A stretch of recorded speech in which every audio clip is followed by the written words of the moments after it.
This is News in Brief from Al24 News. Algerian Minister of State, Minister of Foreign Affairs, National Community Abroad and African Affairs Hamad Attaf delivered President Abdelmajid Tebboun's message to the Arab Summit proceedings held in Baghdad, in which the Algerian president warned that the Palestinian cause is facing liquidation schemes and stressed the urgent need to unite around it as a fulfillment of a historical trust placed upon the Arab nations and as a legal, moral and civilizational responsibility shared by all of humanity.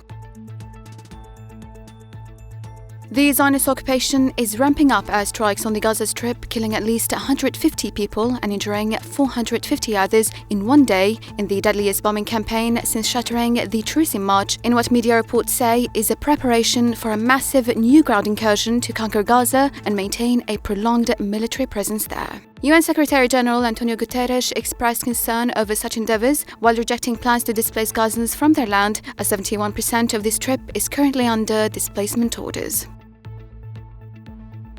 The Kremlin says Russian President Vladimir Putin could meet Ukraine's President Volodymyr Zelensky only if certain agreements were reached, and spokesman Dmitry Peskov didn't specify what the agreements are, while Zelensky is calling on European powers to impose stronger sanctions on Moscow as a way to push it towards what he said real diplomacy after yesterday's talks in Istanbul reached no breakthrough.